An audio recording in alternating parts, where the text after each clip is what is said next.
Can you be a friend of God? Does God desire to communicate with us? Can you know Him and hear His voice? Is prayer a monologue or is it a dialogue? James 4:8 says, "Draw near to me and I will draw near to you." God states clearly that we can initiate this step at any moment in time. We draw first. We are the ones who determine the level of our relationship with God, not God. People who are close to God because they chose to be. They weren't born with a star over their crib. They chose to be. You draw near first and God draws near to you. James 4:5, the Spirit who dwells in us yearns jealously. He yearns for our interaction. Remember, we are His pursuit and He yearns for us. His heart is reserved for those who have given theirs over completely. 1 Thessalonians 5 verse 17 to 18.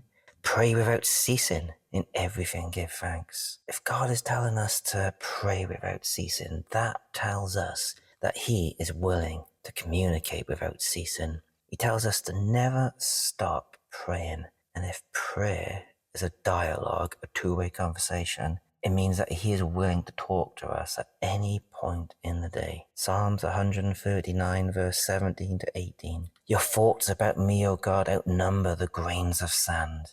Did you know in 1 cubic feet of beach, there is 1.8 billion grains of sand? What that tells us is that God's thoughts for us, God's thoughts for me personally, they outnumber every granule of sand on this planet, every beach and every desert. That tells us that He is passionate about us. He is thinking about us that much and He is wanting to talk to us. Psalms 103 verse 11. For as the heavens are high above the earth, so great are His mercies and loving kindness towards those who reverently and worshipfully fear Him. When it says fear Him, it doesn't mean to be scared of Him. It means to be scared of anything that gets in the way of that communication, of that prayer life we have, anything that hinders us. The soul that is already satisfied is what keeps us from hearing His voice. Drawing near to God always begins in a heart that fears and loves God more than anyone or anything else. It is a pattern of disobedience in your life that will harden your heart. It is those patterns that can create idols. An idol is anything we put before God in our lives. It is what we love, like, trust, desire, or give our attention to more than the Lord.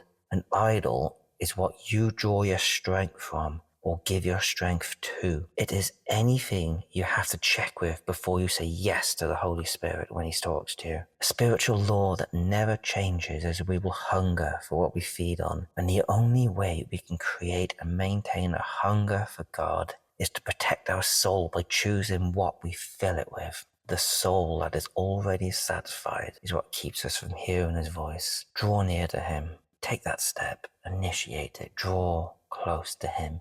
Draw near to God, and God will draw near to you. Get down on your knees. You pray, God, make Yourself real to me. In Psalms 46, it says to be still and know that I am God. That word still in the Hebrew, it means to be helpless. You get into a place where you fear those things hindering your walk with God. That's what it means to fear the Lord. The fear of the Lord is the beginning of wisdom. Be still, be helpless, surrender every part of your life, and know that Hebrew word know means a confident know, a confident assurance. Get into that place. You make yourself vulnerable. You bring yourself to a point of humility, and you be still. And then He will speak to you. He will make Himself real to you.